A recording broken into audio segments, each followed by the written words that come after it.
الحمد للہ رب العالمین والصلاة والسلام علی سید الانبیاء والمرسلین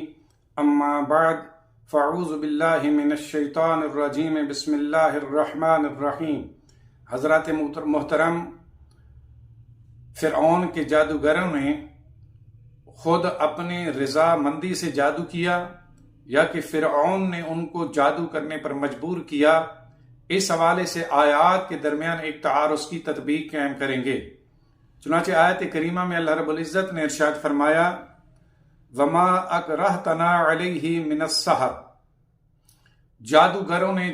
فرعون سے کہا کہ تو نے ہمیں جادو کرنے پر مجبور کیا۔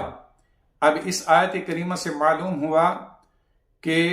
فرعون نے جادوگروں کو جادو کرنے پر مجبور کیا تھا کہ وہ حضرت موسیٰ علیہ السلام کے خلاف جادو کریں، جبکہ اس کے برعکس دوسری آیت کریمہ جو سورہ اعراف کے اندر موجود ہے، اللہ رب العزت نے ارشاد فرمایا وَجَاءَ السَّحَرَةُ فِرْعَوْنَ قَالُوا إِنَّ لَنَا لَأَجْرًا إِن كُنَّا نَحْنُ غَالِبِينَ قَالَ نَعَمْ، جادوگر فرعون کے پاس حاضر ہوئے اور انہوں نے کہا کہ اگر ہم موسیٰ کے خلاف جادو کریں اور ہم غالب آ جائیں تو کیا اس پر ہمیں انعام ملے گا؟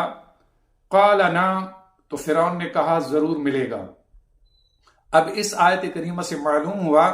کہ جادوگر اپنی مرضی سے آئے اور انہوں نے اپنی مرضی اور اپنے اختیار سے حضرت موسیٰ علیہ السلام کے خلاف جادو کیا اور غالب ہونے کی صورت میں انعام کا بھی مطالبہ کیا، جبکہ اس کے برعکس پہلی آیت میں ارشاد ہوا کہ جادوگروں نے فرعون سے کہا کہ تو نے ہمیں جادو کرنے پر مجبور کیا۔ دونوں آیات کے درمیان بظاہر تعارض معلوم ہوتا ہے۔ اب اس تعارض کے درمیان تطبیق اس طرح قائم ہوگی کہ اس کے دو جواب ہیں۔ پہلا جواب یہ ہے کہ یاد رکھیں فرعون جادو کو بہت زیادہ پسند کرتا تھا اور اس نے اپنے مقبوضہ علاقوں میں یہ حکم دیا ہوا تھا کہ ہر شخص جادو سیکھے، لہذا یہ لوگوں کو جادو سیکھنے پر مجبور کیا کرتا تھا۔ تو اب یہ مذکورہ جادوگر جو حضرت موسیٰ علیہ السلام کے خلاف جادو کرنے کے لیے آئے تھے، یہ جادو تو اپنی مرضی اور اختیار سے کرنے کے لیے آئے تھے، جیسا کہ دوسری آیت میں ارشاد ہوا، لیکن چونکہ ابتدا میں جادو سیکھنے اور سکھانے پر چونکہ فرعون نے رعایا کو مجبور کیا ہوا تھا، تو لہذا اس ابتدائی فرعون کے حکم کی وجہ سے جادوگروں نے یہ بات کہی کہ تو نے ہمیں جادو پر مجبور کیا۔ مطلب یہ کہ ابتدا میں جادو سیکھنے پر تو نے ہمیں مجبور کیا تھا، جس سے ہم نے جادو سیکھا اور اس کے بعد ہم نے موسیٰ علیہ السلام کے خلاف جادو کیا اور ہم مغلوب رہے۔ اب جادوگروں کے اس قول کو اگر پیش نظر رکھا جائے تو اس میں دونوں آیات کے درمیان تعارض ختم ہو جاتا ہے۔